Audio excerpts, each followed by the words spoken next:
Bonjour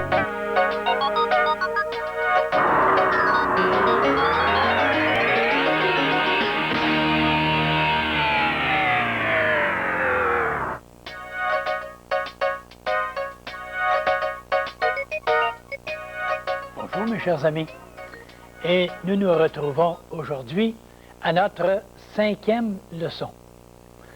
5e leçon de la grammaire expliquée. Et jusqu'à maintenant, vous remarquez, nous avons fait l'apprentissage des mots que nous devrons utiliser au cours de ce programme de la grammaire expliquée. Nous devrons bien maîtriser les bases fondamentales, les natures de mots, la fonction des mots et la relation des mots entre eux. Il est très important quand même d'expliquer le plus simplement possible pour permettre à la très grande majorité de la population de pouvoir maîtriser facilement ces bases de la grammaire française. Et quelqu'un me disait dernièrement, Marcel, moi je me pose la question, pourquoi on n'explique pas ça simplement comme ça à l'école? Bien, moi j'ai répondu, et tout simplement, ça devrait être simple, la grammaire. On devrait la présenter dans sa façon la plus complète possible, mais aussi la plus compréhensible possible.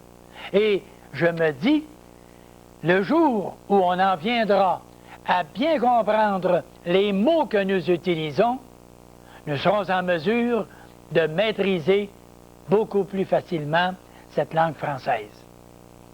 Cette langue française, vous vous souvenez, nous avons, depuis le début, entendu quelques bribes de la belle chanson « La langue de chez nous ». Bien, on pourrait encore aller entendre quelques paroles et quelques airs de cette belle musique. Allons-y donc.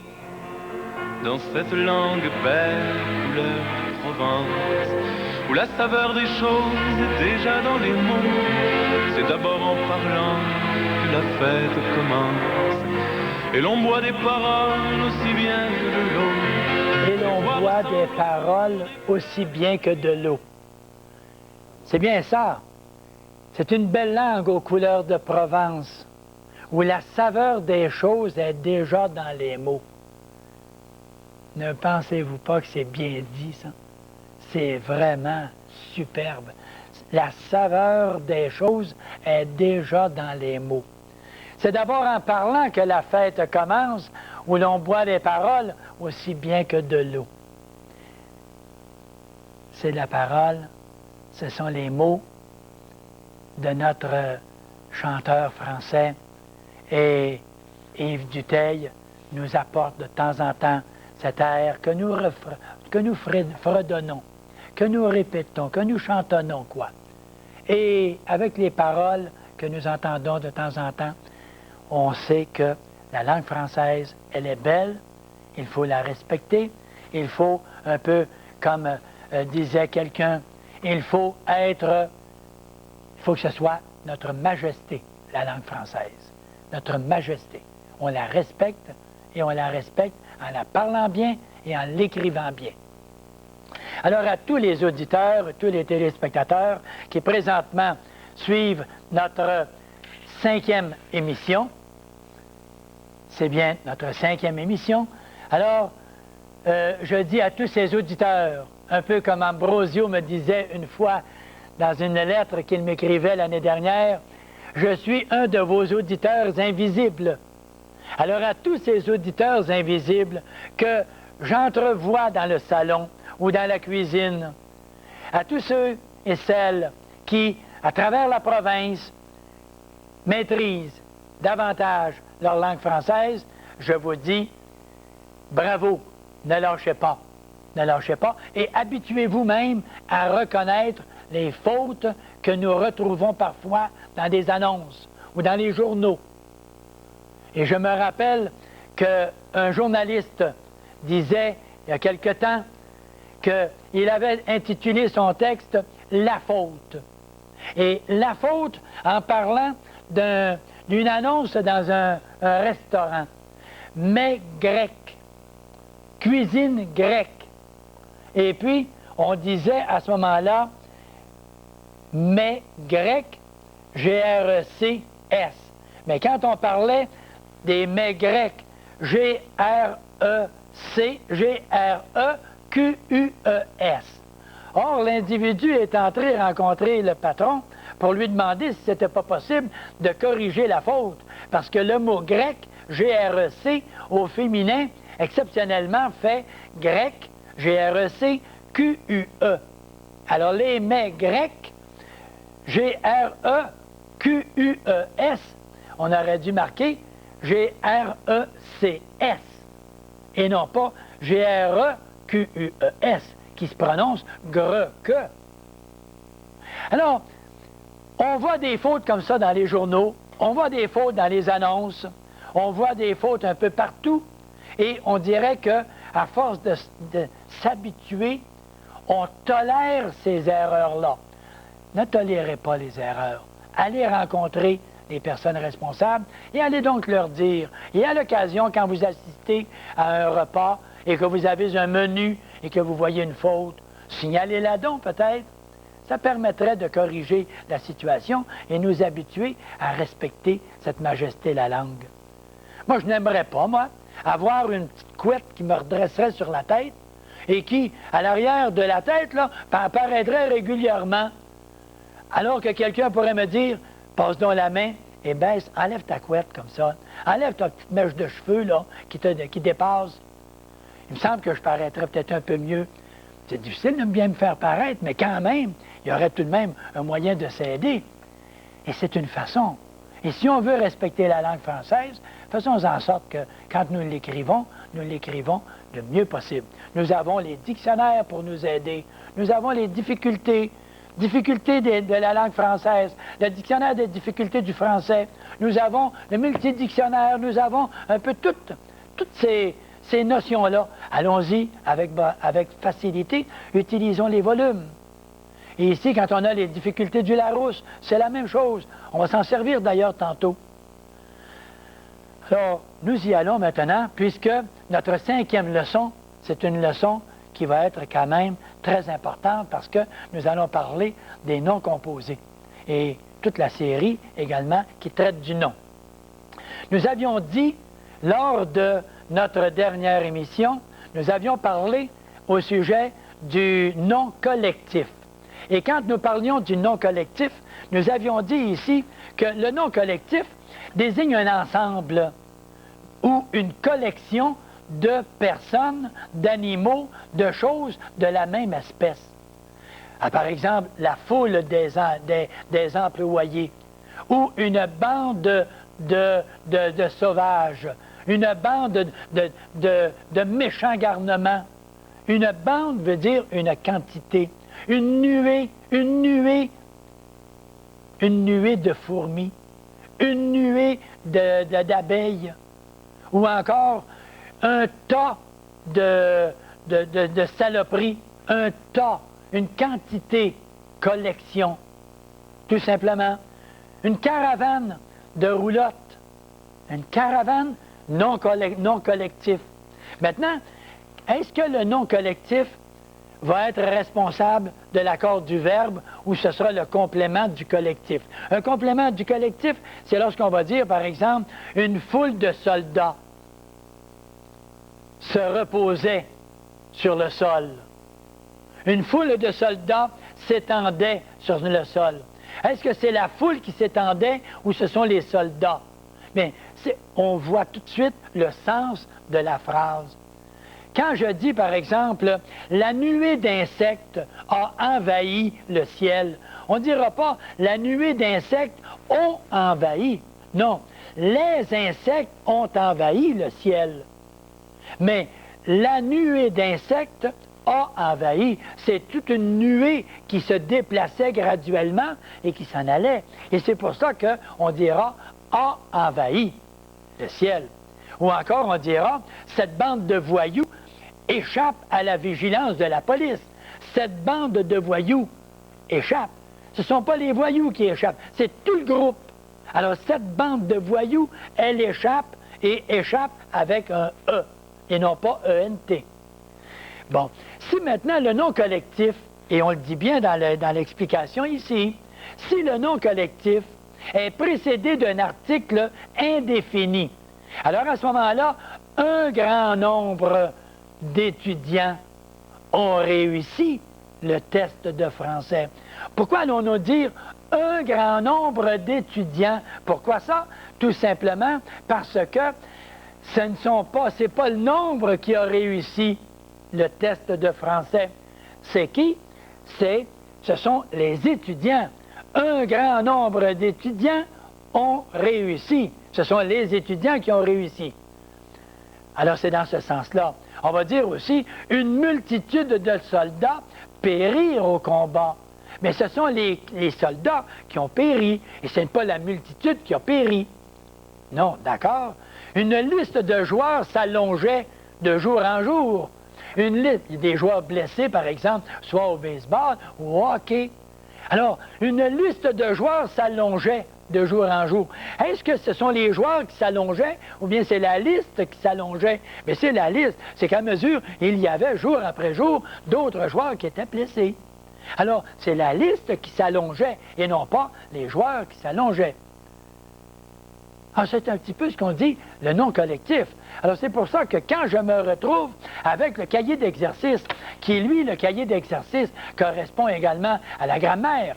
Alors, il va directement avec la grammaire, et quand on prend les noms collectifs, bien, j'ai marqué comme exemple, là, la pile de cahiers tombera si vous bougez, et non pas la pile de cahiers tomberont.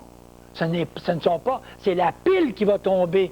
Toute la pile. Mais je comprends que la pile est faite de cahiers, un ensemble de cahiers, et c'est toute la pile qui va tomber. Donc, la pile de cahiers tombera. On a un autre exemple. Une multitude d'araignées envahit ou envahissent les sous-sols. Une multitude d'araignées envahissent. Ce sont les araignées qui envahissent. À ce moment-là, comme c'est une multitude avec un article indéfini, une multitude d'araignées envahissent, et ce sont les araignées qui envahissent le sous-sol. Et avec ça, bien, vous avez également le corrigé à la fin. Vous avez juste à aller à la fin et vous allez aller chercher la correction pour vérifier si votre compréhension a été excellente. Les noms. Les noms sont terminés avec cette période d'information et nous passons maintenant avec le tableau également parce que j'aime bien travailler avec le tableau. Nous allons travailler sur les noms composés. Là, on a besoin d'une attention peut-être un peu spéciale puisque les noms composés, si maintenant on voit ici au bas de la page, les noms composés formés de plusieurs mots. Parce que quand on dit composé, ça signifie que c'est formé de plusieurs mots. Alors, comme c'est formé de plusieurs mots, je vais m'approcher du tableau et immédiatement, nous allons entreprendre cette explication parce que vous vous souvenez que l'Académie française, l'année dernière, avait pris une décision et elle avait pris la décision de modifier les noms composés. Or, il y a eu des changements qui ont été effectués par la suite et on s'est retrouvé à revenir à la normale. On revenait avec la loi antérieure, c'est-à-dire la loi précédente. Or, l'Académie française, c'est un ensemble de 40 individus. 40 individus qui ont certainement des décisions à prendre dans tout ce qu'ils ont à réaliser, mais on veut essayer d'améliorer le français. Et je me souviens d'une parole que j'avais écrite déjà lorsque Bernard de Fontenelle disait ceci à propos de l'Académie française. Il disait un peu de façon railleuse, en raillant un peu les membres, « Quand nous sommes 40, on se moque de nous. Mais quand nous sommes 39, on est à genoux devant nous. » Ah ah! Quand on est 40, on se moque de nous. Mais quand nous sommes 39, on est à nos genoux. Et c'est Bernard de Fontenelle qui disait ça. Puis, il avait ajouté une autre fois, la meilleure façon pour un écrivain de ne plus penser à l'Académie, c'est d'entrer dans l'Académie. C'était pas mal, hein? Alors, tout ça pour dire que l'Académie française, c'est important. Elle a fait des changements, les critiques et les discussions sont survenues, et on est revenu à la façon traditionnelle, et on a mis de côté toutes les décisions que nous avions exposées l'année dernière dans le cours. Alors, le nom composé, allons-y maintenant, et retenons bien la façon bien précise que je veux vous exprimer dans cet exposé-là. Le nom composé, le nom et l'adjectif prennent la marque du pluriel. Le nom et l'adjectif prennent la marque du pluriel. Ce qui veut dire que si je dis des coffres-forts,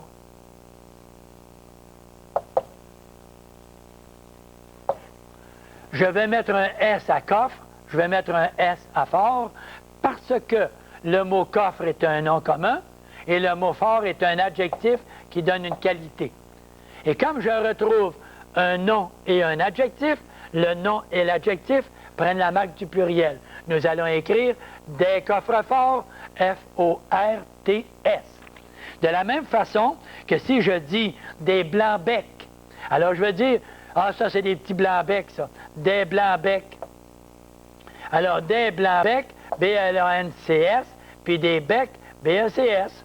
Et blanc est un adjectif et le mot bec est un nom. Les deux s'accordent dans ce cas-là. La même chose des choux-fleurs, des beaux-arts. Alors, la même histoire. Les beaux-arts, B-E-A-U-X, trait d'union, A-R-T-S. Alors, le nom et l'adjectif prennent la marque du pluriel. L'autre point, ça c'est la règle générale.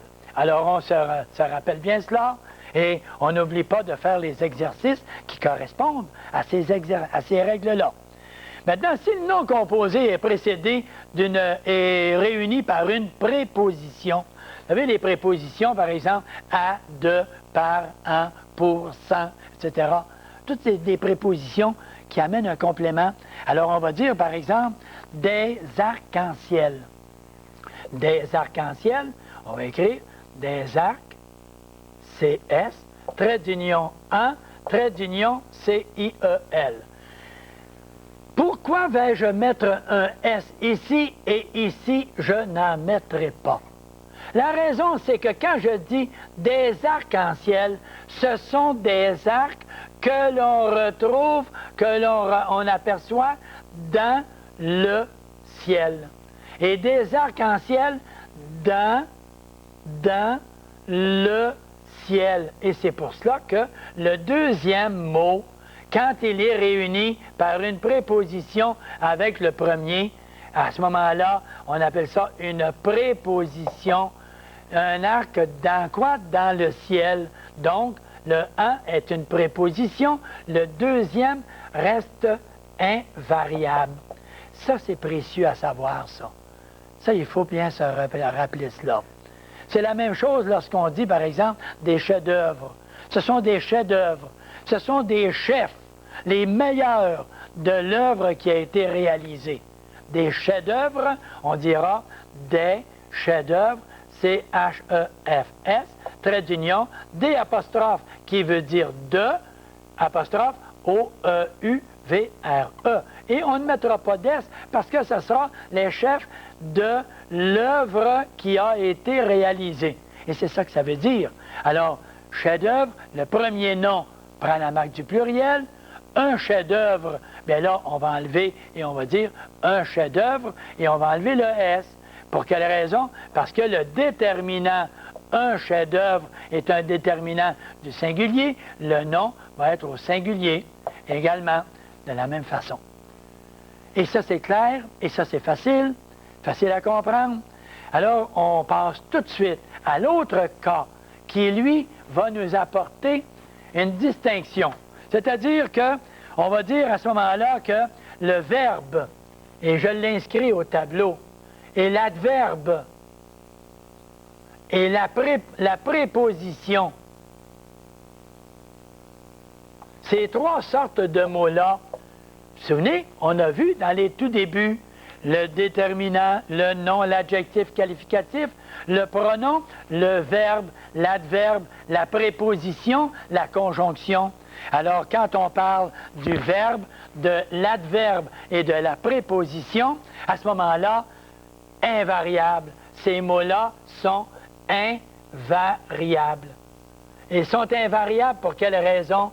Parce qu'un verbe, à ce moment-là, exprime simplement une action. On va dire, par exemple, des passe-partout.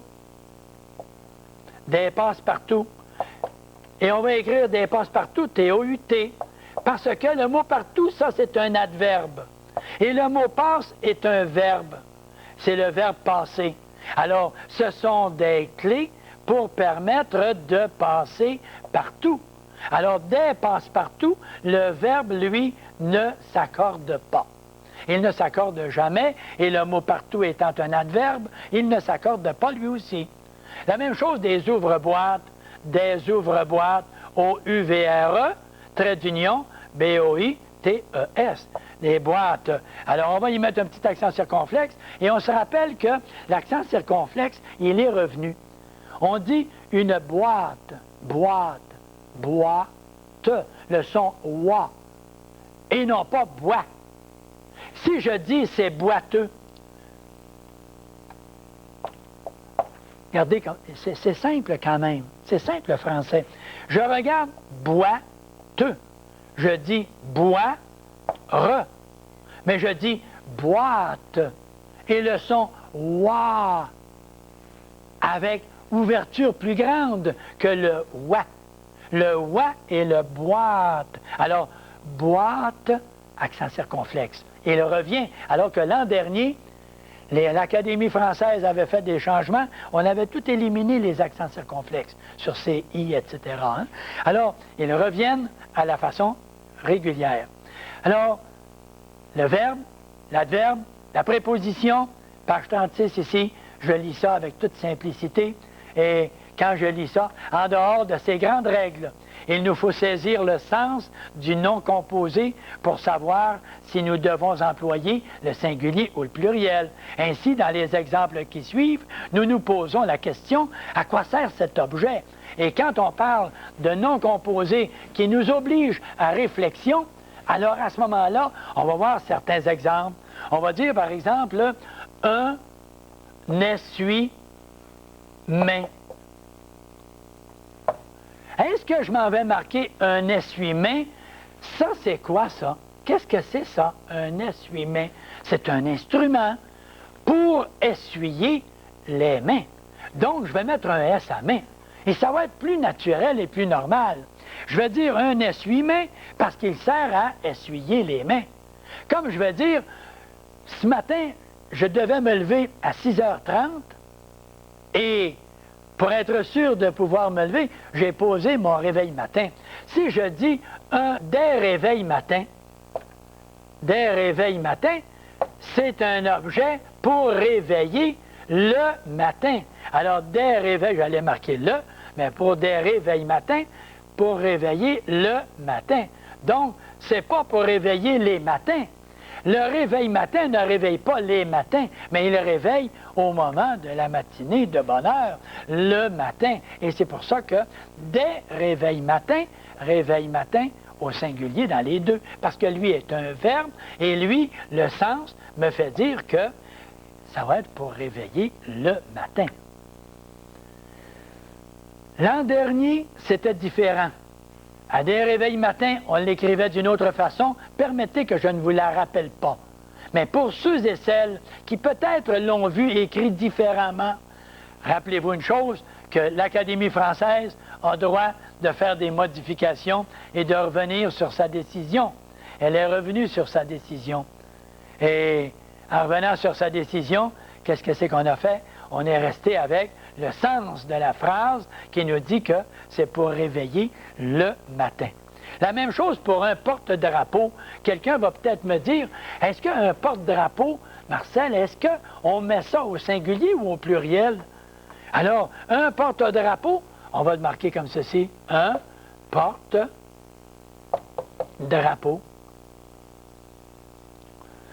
Alors, vous voyez, par exemple, là, le système installé avec une petite corde comme ça. Et qu'est-ce qu'on pose en haut? Un drapeau. Mais vous savez qu'à l'occasion, il y a plusieurs endroits où on va avoir 2 drapeaux également.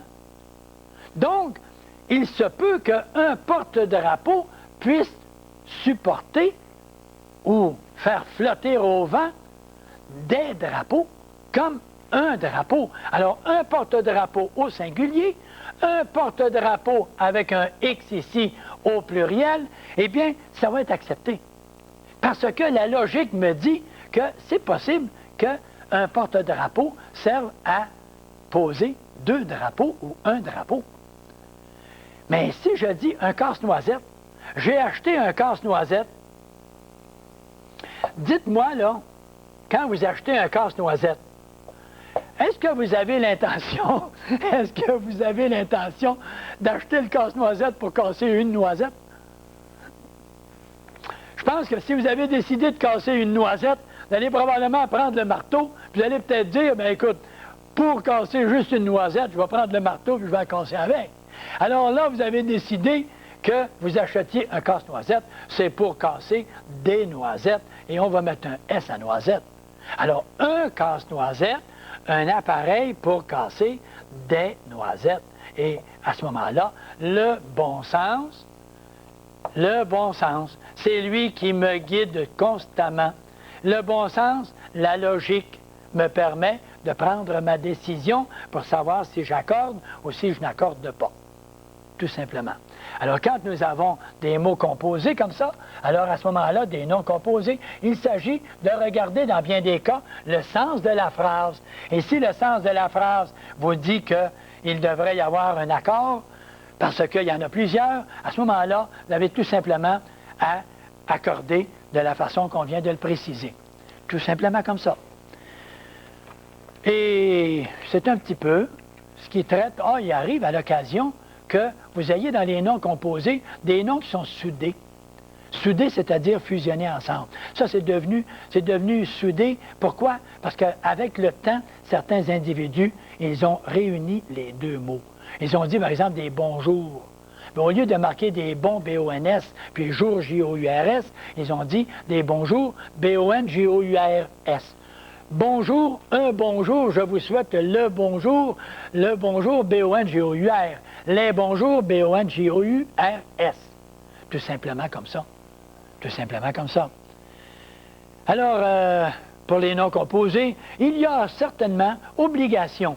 Si c'est nécessaire, ça, d'aller jeter un coup d'œil dans ce temps-là sur le dictionnaire et sur la grammaire. Alors, quand on parle des noms composés, on a le nom composé et on sait de quelle façon on l'accorde maintenant. Le nom et l'adjectif s'accordent, tout simplement. Et quand on a une préposition, à ce moment-là, le premier seul s'accorde. Et quand on a des noms composés où le sens va faire varier l'accord, alors à ce moment-là, c'est bon de remarquer. Mais quand c'est un verbe, un adverbe, une préposition, à ce moment-là, pas d'accord. Ces mots-là sont toujours invariables. Il restera peut-être un petit détail où je vais parler du mot garde et du mot grand, avant de terminer cette partie-là, des noms composés, le mot garde et le mot grand. Le mot garde, c'est simple. C'est simple et je vais vous dire, je vais vous montrer ici, tout simplement ici, attendez un petit peu, éliminons ceci et on va aller chercher le mot garde qui est tout juste là. Le mot garde qui est ici, si on jette un coup d'œil, c'est un mot qui peut être un nom ou un verbe. Alors s'il est un nom ou s'il est un verbe, tout va dépendre de quelle façon il va s'accorder. Quand je vais dire que le mot garde est un nom, garde malade par exemple, Alors, à ce moment-là, le mot garde sera un nom qui désigne une personne. Alors, s'il désigne une personne, le mot garde va s'accorder. Si le mot garde désigne un objet, à ce moment-là, le mot garde ne s'accordera pas.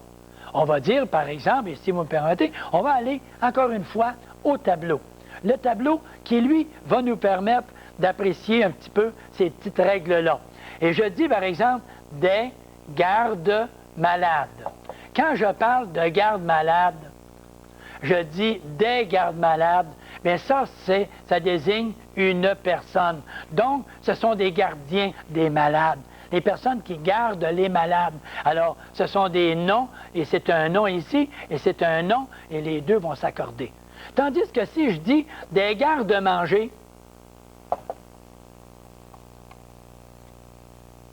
alors, des gardes-manger, qu'est-ce que j'obtiens ici? Est-ce que ça désigne une personne? Pas du tout. Des gardes-manger, c'est un appareil, c'est un système qui est installé sur roulette et qui permet, par exemple, d'ouvrir et de garder au chaud la nourriture dans les hôpitaux. Alors, quand nous avons un garde-manger, ce n'est pas une personne, ça. Ça, c'est un objet. Alors, c'est un verbe ici pour garder le manger. Et le mot manger étant un verbe, lui aussi, il va rester invariable. Alors, nous arrivons en réalité avec le mot garde qui désigne une personne. Les gardes forestiers, la même chose. Garde avec un S, forestier avec un S. Si je dis maintenant des garde-boue, vous savez, en dessous derrière les roues, pour les autos, des garde-boue. Alors, quand on va dire des garde-boue, qu'est-ce qu'on va faire? Servons-nous de notre bon sens. Ça, c'est le verbe garder. Alors, pour garder contre la boue. Et comme on se protège de la boue, des garde-boue, on ne mettra pas d'S à boue, parce que c'est pour protéger de la boue. Et c'est la même chose dans tous les autres cas. Si on dit des têtes à tête, je viens avec cet exemple-là parce que tantôt, on a parlé de la préposition. Des têtes à tête, ça veut dire des conversations qui vont d'une tête à une autre tête. Et on ne l'accordera pas parce que c'est le bon sens. Des casse-coups, ce sont des gens qui risquent de se casser le cou. Alors, s'ils risquent de se casser le verbe, le cou, alors on ne mettra pas S à cou. Des casse-coups qui se cassent des jambes, qui vont se casser le cou. Ils ne casseront pas plusieurs coups, ils vont se casser le cou. Alors, c'est le bon sens encore. Alors, nous arrivons avec le mot garde. Nous avons terminé le mot garde. Nous allons prendre un petit détail au sujet du mot grand.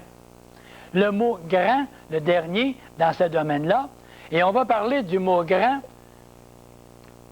en disant que le mot grand, règle générale, quand c'est un nom du masculin, exemple, des grands-pères, des grands-parents. Alors, on a ici un nom parent qui est du masculin, le mot grand est du masculin, et le mot grand prend un S, comme le mot parent prend un S. Si on dit des grands-pères, père avec un S, parce qu'il est du masculin, le mot grand il prend un S, il est du masculin. Des grands-mères, et j'arrive avec ceci, juste pour vous dire, grand, mère, et le mot mère est du féminin, et le mot grand reste masculin, mais par contre, on arrive avec une difficulté actuellement. C'est que de plus en plus, on nous présente le mot grand-mère avec un nom féminin, le mot grand peut prendre un S. Alors, si le mot grand peut prendre un S, vous allez peut-être me dire, mais qui nous dit que le mot grand prend un S? Alors, je m'en vais tout simplement chercher l'information. Et dans l'information que j'obtiens ceci. Je regarde ici, dans le bon usage de Duculot, un livre très fort apprécié, et remarquez son volume, sa quantité, et toute l'information est là. Alors, qu'est-ce qu'on nous dit à propos du mot grand? Regardez bien. Dans les noms composés féminins, grand-mère, grand-route, la grammaire de l'Académie, à la page 84, recommande de faire varier les deux éléments grand-mère, G-R-A-N-D-S, trait d'union mère.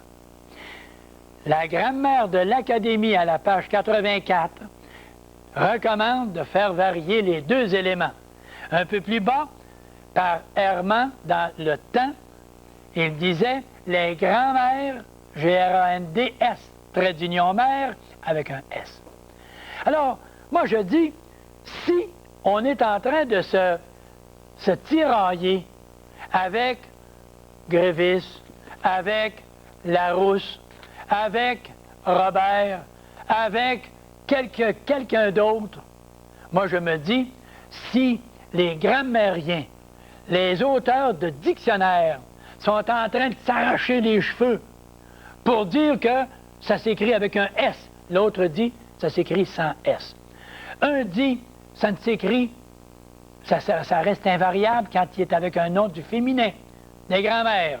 L'autre ici me dit, et si on va chercher le bon usage habituellement, on me dit, les grands-mères, il va s'accorder la même chose qu'avec le masculin. Alors moi, j'ai pris comme acquis que, après tout, là, arrêtez de vous chicaner, là, puis on va prendre une position pour simplifier la langue française. Simplifions-la. Alors, qu'est-ce que j'ai fait dans la grammaire que j'ai présentée? J'ai dit ceci, tout simplement, les grammairiens ne s'entendent pas tous sur l'accord du mot « grand » au féminin. Nous nous rallions à la position de l'Académie française. Alors, en faisant les exercices, vous pouvez, à ce moment-là, appliquer la règle de grand et la règle du mot garde dans les noms composés. Moi, je me sers de la bonne logique, le bon sens, et si maintenant quelqu'un venait me dire, Marcel, la majorité des personnes écrivent le mot grand-mère, pas d'S. Moi, je dirais, je me suis basé sur l'Académie française et je respecte encore l'Académie française. Oui, malgré tout ce qu'on peut dire de l'Académie française. Alors, elle nous dit dans la grammaire qu'elle met un S, et l'autre emploie également des grands-mères avec Herman, qui écrivait et qui nous parlait des grands-mères, G-R-A-N-D-S, trait d'union mère. Alors, simplifions la chose. Le mot grand, mettez-lui donc un S quand il est au pluriel. Des grands-parents, grand S parent S. Des grands-pères, grand S parent père S. Des grands-mères, grand S, mère S. Alors, ça ne complique rien et ça nous simplifie la vie. Et on respecte également les auteurs très respectables. Les auteurs comme la grammaire gréviste ou encore le bon usage de gréviste. Peu importe les situations dans lesquelles on se trouve, on peut toujours aller référer à ces circonstances-là. Et c'est pour cela qu'on va un petit peu faire une petite digression pendant quelques instants, à ce moment-ci, et nous allons dire un petit mot au sujet, tout simplement, de ce que nous appelons des kangourous. D'où vient l'expression de kangourou? Alors, c'est un nommé James Cook, dans les années 1700, tout près de 1800, qui était allé faire un tour en Australie. Et puis, il y avait en Australie des animaux qui se promenaient en sautant sur deux pattes avec deux petites pattes et une pochette en avant. Et mon James Cook demande à des autochtones qu'il y avait là, il leur demande, mais qu'est-ce que c'est que ça? Comment ça s'appelle ça? Mais comme les autochtones ne comprenaient pas l'anglais, ils répondaient, kangourou, kangourou, kangourou. Et kangourou en autochtone signifie je l'ignore. Je ne sais pas, je l'ignore. Et ce qui est arrivé, c'est que kangourou, kangourou, on a donné le nom en français de kangourou à ces animaux qui en réalité signifient je l'ignore en autochtone. Bien pour dire quand même, hein? On s'est retrouvé avec certaines expressions comme ça, en se disant des fois, mais d'où ça vient ça? Bien, c'est notre James Cook d'Angleterre qui est dans son expédition avait posé la question. Qu'est-ce que c'est ça? Comment ça s'appelle? Kangourou qu'il dit. Alors, kangourou, je l'ignore. Si un jour vous voulez dire à quelqu'un que vous ignorez quelque chose, vous pourrez parler la langue autochtone en leur disant tout simplement kangourou. Ce qui veut dire je l'ignore. Et voilà. Ça, c'est pour la petite digression, ça. La petite au milieu de notre leçon. Et nous revenons maintenant à nos oignons. D'ailleurs, nous aurons l'occasion un bon jour de parler de l'expression quand on dit qu'ils se sont mis en rang d'oignons. D'où vient cette expression-là? Je défie la majorité des gens qui nous écoutent de trouver exactement d'où vient l'expression en rang d'oignons. Et j'attends un bon jour, on la présentera, et je vous dirai d'où elle vient, cette expression, rang d'oignons. C'est pas à cause des carottes, puis des radis, puis les oignons, non. Non. Déjà, je vous donne peut-être une piste vers laquelle vous pourrez vous diriger. Et voilà, mes chers amis, nous aboutissons maintenant, après avoir terminé la catégorie des noms, nous arrivons à ce que nous appellerons maintenant les adjectifs. Et l'adjectif, c'est quelque chose de précieux, quelque chose de très précieux, puisque constamment, à tout bout de champ, c'est une expression qu'on emploie souvent, hein, à tout bout de champ, ce qui veut dire très fréquemment, on emploie l'adjectif qui donne une qualité. Et quand on emploie un adjectif qui donne une qualité, on donne une qualité à un nom. Alors l'adjectif qualificatif, je l'ai ici, je me resitue à la page 38, et je dis ceci, que l'adjectif qualificatif, on le lit très attentivement, c'est quoi? C'est un mot qui donne une qualité à l'être ou à l'objet auquel il se rapporte. Si je parle de la grammaire colorée, bien, je vais employer le mot coloré, qui va être un adjectif qui va donner une qualité à la grammaire. Si je dis la feuille blanche, et que je parle de cette feuille ici, et je dis la feuille blanche, blanche va donner une qualité. Alors, on va appeler ça un qualificatif. Le qualificatif qu'on a adressé à cet individu-là, on va dire, par exemple, paresseux. Ce type-là, il est paresseux. Et c'est un qualificatif qui est certainement choquant. Il est vantard. Un adjectif, c'est un qualificatif qui n'est pas tout à fait agréable à recevoir. Certainement pas. Alors moi, je me dis, le qualifiant, c'est quoi? Vous avez peut-être entendu vos enfants parler du qualifiant. Bien, quand on a parlé du déterminant, qu'est-ce que vous aviez répondu? C'est un mot qui détermine. Un qualifiant, répondez-moi maintenant, c'est un mot qui qualifie. Alors, s'il qualifie, il donne une qualité à un objet quelconque. Je vais dire, par exemple, le petit livre. Le petit livre. Et quand je parle le petit livre, et je vais parler le gros livre, le grand livre, le livre épais. Épais. Alors ici, le livre mince. Mince, épais. Deux qualifiants qui qualifient le nom, l'objet. Alors, le qualifiant, il va toujours s'habiller de la même façon que le nom. Si le mot livre est du masculin, le qualifiant, l'adjectif qualificatif, sera masculin. Si le qualifiant, ici, on va dire la recherche intéressante, la recherche intéressante. Alors, j'ai fait une recherche intéressante. Pourquoi? Parce que le mot recherche est du féminin. Et là, peut-être que certaines personnes vont peut-être me dire, franchement, j'ai pas l'impression qu'on va se rendre à la 40e leçon de cette façon-là, en avançant à petits pas. Je vous défie de me faire le reproche dans 10-15 leçons. Parce que quand vous arriverez dans vos participes passés, quand vous entrerez dans la catégorie des adjectifs verbaux, l'adjectif verbal, et que vous direz, je ne le sais pas. Mais tous ceux qui entreront sans avoir eu les notions premières que nous présentons actuellement vont tous se retrouver dépaysés. Tandis que vous aurez compris, vous aurez lu, vous aurez maîtrisé les bases de votre grammaire, vous arriverez dans ces cas-là et vous les résoudrez avec facilité. Alors l'adjectif qualificatif, mot qui qualifie, mais s'il qualifie, il qualifie quelque chose. Je n'ai jamais vu quelqu'un rentrer, moi, dans une maison, puis en présence de quelqu'un, puis de dire « beau, beau, oh, beau ». Non.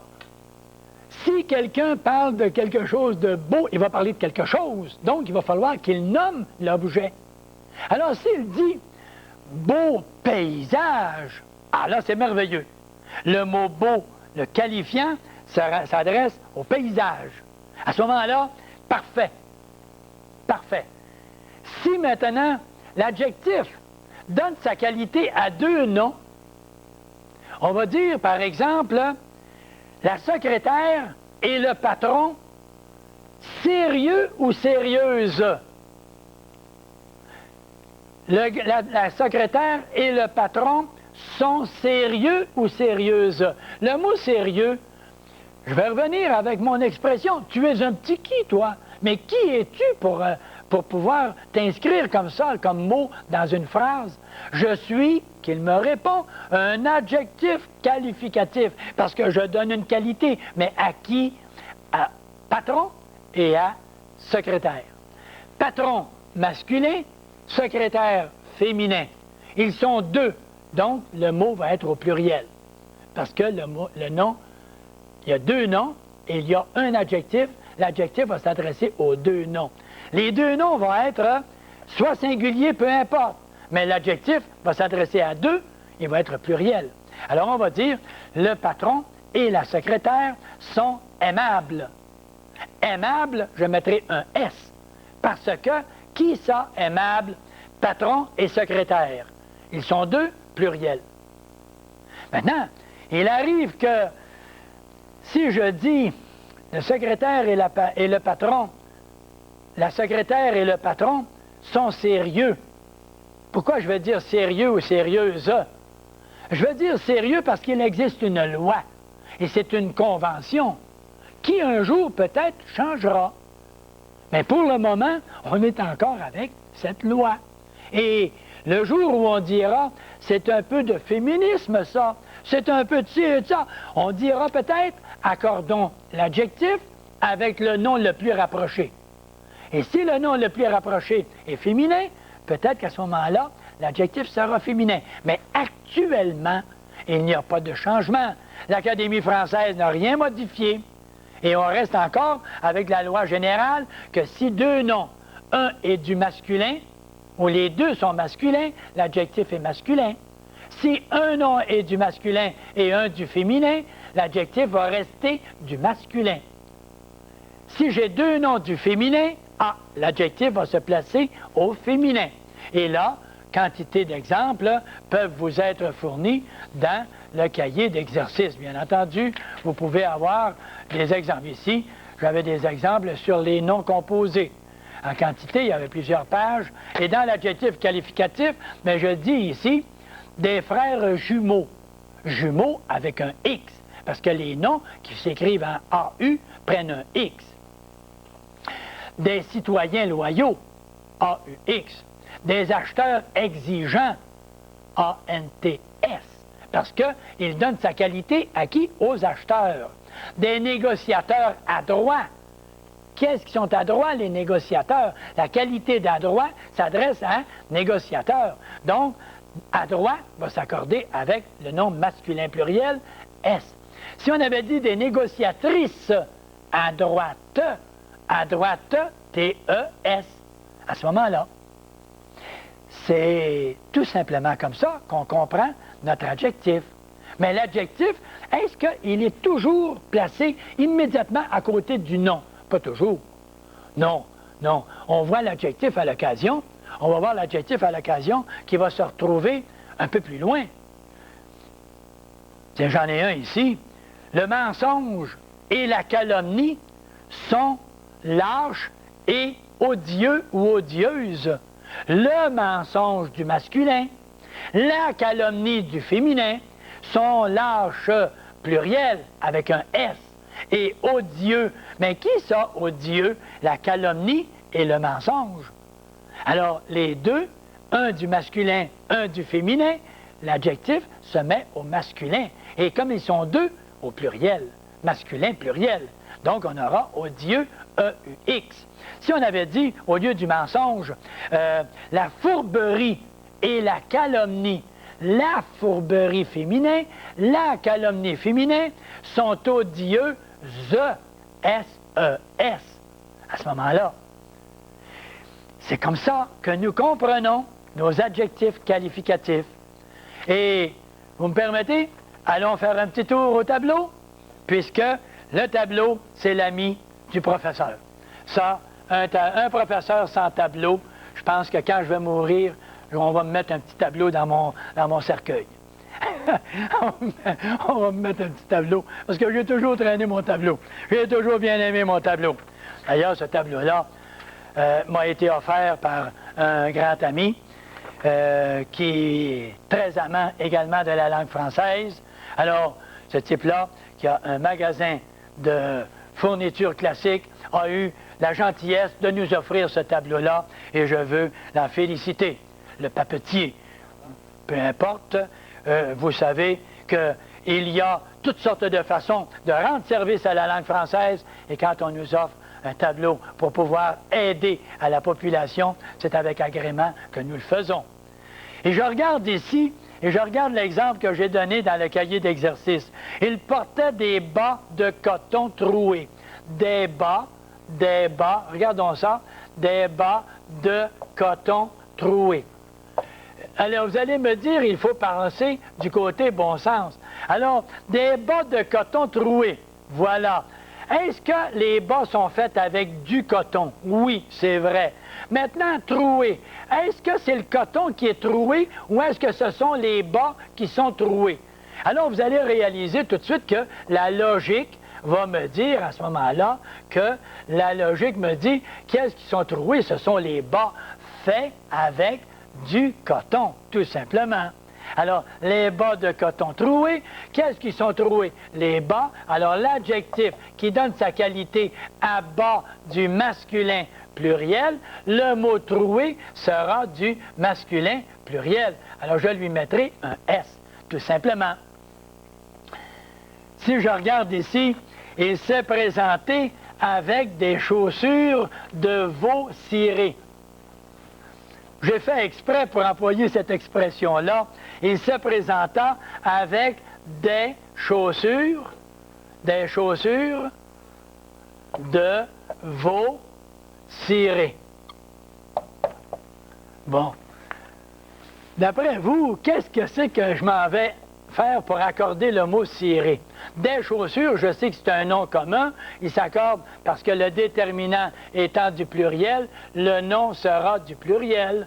Mais des chaussures faites avec du veau, faites de veau, ça veut dire faites avec du veau. Et du veau, c'est une sorte de cuir, alors qui vient de l'animal. Mais ciré, est-ce que c'est une qualité que je donne au veau ou c'est une qualité que je donne aux chaussures? Qui est-ce qui sont cirés? Est-ce que c'est le veau qui est ciré? Est-ce que j'ai ciré le veau, puis après ça, j'ai fait des chaussures avec le veau qui a été ciré? Ou bien est-ce que ce sont les chaussures qui sont cirées? Bien, je n'ai certainement pas ciré le veau. J'ai ciré les chaussures faites avec du veau. Donc, ciré ES. Pourquoi ES? Parce que le mot chaussure est du féminin pluriel. Donc, le mot ciré va être un adjectif qui donne une qualité du féminin pluriel, tout simplement. Et je vais accorder le mot ciré. Alors, c'est comme ça. Et on pourrait continuer avec d'autres exemples, là, aussi comiques les uns que les autres. Alors, c'est à vous maintenant, tout simplement, de mettre en pratique ces exercices-là. Maintenant, je dis à travers tout ça que l'adjectif qualificatif, c'est le mot qui donne une qualité. Une qualité, je vais placer ça comme ceci, et je reviens ici même et je dis l'adjectif est un mot qui donne une qualité. On va dire par exemple, ce sont des personnes intelligentes. Et quand je dis ce sont des personnes intelligentes, des personnes intelligentes, d'accord? Mais quand je vais dire l'expression ce sont d'intelligentes personnes, d'intelligentes. Qu'est-ce que veut dire d'intelligentes? Des apostrophes, ce sont des intelligentes. Et au lieu de dire des intelligentes personnes, c'est un adjectif qui est entre le nom et le mot des, on va dire de ou des apostrophes. De superbes fruits. J'ai acheté de superbes. Et non pas j'ai acheté des superbes fruits. Non, j'ai acheté de superbes. Le de au lieu de des, quand on a un adjectif. Ça, c'est pour que ça se prononce mieux, tout simplement. Et remarquez bien la différence quand on parle, par exemple, et j'en parle à quelque part ici, à propos de l'adjectif. Lorsqu'on dit, par exemple, c'est un homme grand, puis on dit, c'est un grand homme. Voyez-vous la différence, là, la langue française? C'est un homme grand, ça veut dire qu'il est haut de taille. C'est un grand homme, il est peut-être petit comme Napoléon, mais c'est un grand homme, un homme qui a fait sa marque. Alors, c'est un petit peu à travers tout ça que nous terminons notre émission actuellement. Et toutes ces choses-là, vous pouvez les retrouver dans la grammaire expliquée, que vous pouvez vous procurer dans n'importe quelle librairie à travers la province, dans votre région, quoi. Et pour terminer, je vais tout simplement vous dire une chose, c'est que ceux dont la conversation manque de profondeur se rattrapent souvent sur la longueur. Je la répète, elle est bonne. Ceux dont la conversation manque de profondeur se rattrapent souvent sur la longueur. Et comme je ne veux pas me rattraper sur la longueur, je vous laisse le bonjour. À la prochaine.